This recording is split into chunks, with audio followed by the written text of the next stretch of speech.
अपनी अलग सभ्यता थे, या उनके बीच कोई ऐसा तत्व था जो उन्हें आपस में जोड़ता था? उनके पास एक एकजुट धर्म और संस्कृति थी। हालांकि वे एक साम्राज्य नहीं थे, बल्कि युद्धरत नगर राज्य थे। ये क्षेत्र बड़े राजाओं के अधिकार में थे, जबकि उनके आसपास के शहर छोटे शासकों और अधिकारियों के नियंत्रण में थे। इसका मतलब था कि हर शहर का अपना प्रभुत्व था, लेकिन वे एक ही धर्म और संस्कृति से जुड़े हुए थे। फिर एक दिन और फिर एक किंगडम या तो अपने पड़ोसी से दोस्ती कर लेता था या फिर लड़ाई करता था। हम्म। तो मुझे लगता है कि वे कुछ हद तक देशों की तरह थे। हाँ, हम ये सुरक्षित रूप से कह सकते हैं कि इस पैचवर्क में, जो आज के पूर्वी संयुक्त राज्य अमेरिका का हिस्सा था, अलग अलग देश थे। और यह इतना अजीब है कि हमें इसके बारे में अधिक जानकारी नहीं है, क्योंकि इसे स्पष्ट रूप से स्पेनिश द्वारा दर्ज किया गया था। मैं सिर्फ आर्कियोलॉजी की बात नहीं कर रहा हूं, हम आजकल इन्हें आर्कियोलॉजी में खोजते हैं। लेकिन फर्नांडो द सोतो फ्लोरिडा में उतरा और 3 साल तक यात्रा की। अ, उसने कैरोलिनास से होते हुए अल्बामा और लुइसियाना तक यात्रा की, और वह पहला व्यक्ति था जिसने उस क्षेत्र में जाकर मिसिसिपी नदी को देखा। लेकिन 3 साल तक वह शहर दर शहर यात्रा करता रहा। अफसोस की बात यह है कि उसने इन शहरों को नष्ट कर दिया, उनका सारा मक्का खा लिया और उन्हें बीमारियां दे दीं। लेकिन दस्तावेजों में यह स्पष्ट रूप से दर्ज है।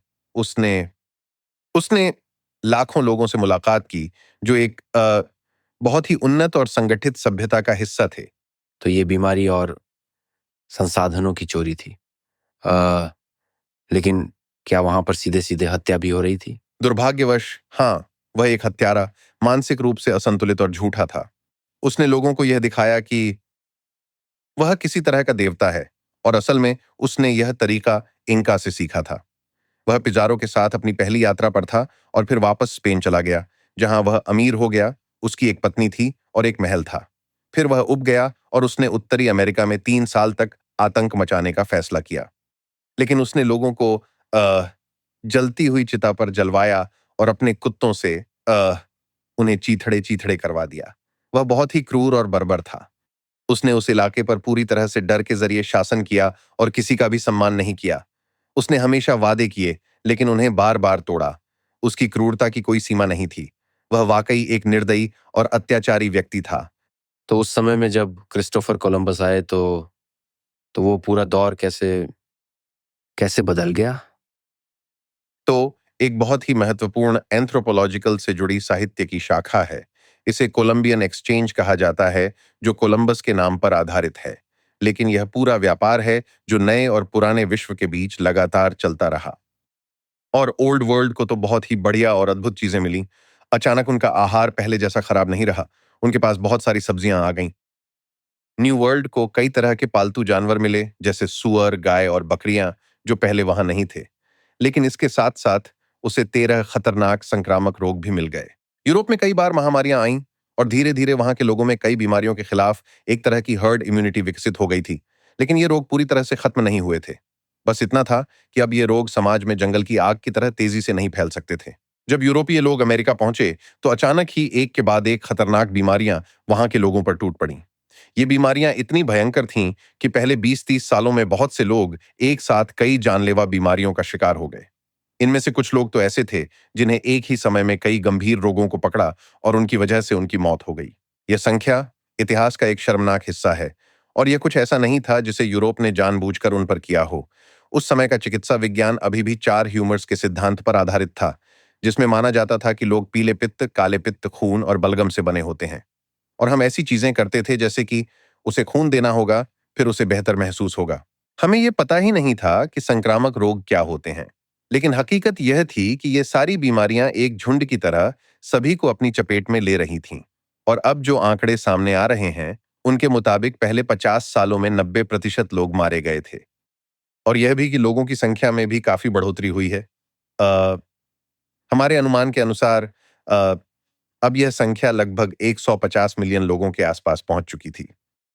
और उनमें से 90% लोग मर गए, और उनके साथ उनकी सारी जानकारी भी चली गई। बस सोचिए उस पल के बारे में। जब हालात खराब होते हैं तो कौन मरता है? यह युवा और बुजुर्ग होते हैं। तो सारे ज्ञान रखने वाले अचानक मर जाते हैं। बच्चे मर जाते हैं। यह अगली पीढ़ी, जो आधे ज्ञान के साथ थी और अब पूरी तरह से हताश हो चुकी है, सोचती है कि यह एक आध्यात्मिक हमला है, कि उनके भगवान उनसे नफरत करते हैं और इसका एकमात्र समाधान यह है कि वे इस नए ईसाई धर्म को स्वीकार कर लें। लेकिन वे नहीं चाहते कि बच्चों को इस दुनिया में लाया जाए जहां हर कोई मर रहा है। और अगर वे बच्चों को लाते भी हैं तो वे उन्हें वह ज्ञान नहीं सिखा सकते जो बुजुर्ग उन्हें सिखाने वाले थे, क्योंकि बुजुर्ग अब नहीं रहे और उन्होंने वह ज्ञान पूरी तरह से नहीं सौंपा।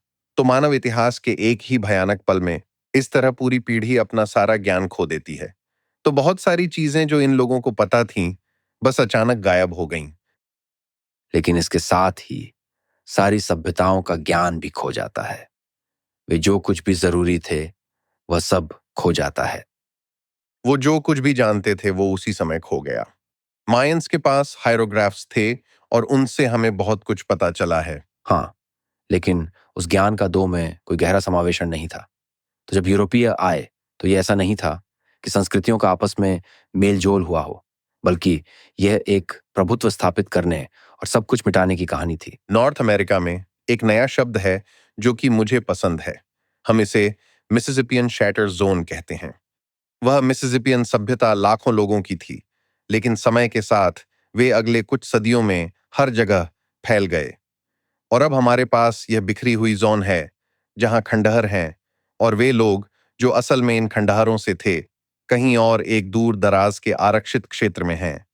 मैं अभी एक चेरेकी आदमी से बात करने वाला हूं जिसने मेरी कुछ बातें सुनी और कहा, जो कुछ आप हो चंक संस्कृति के बारे में कह रहे थे, मेरे दादी नानी भी इस तरह की बातें किया करते थे।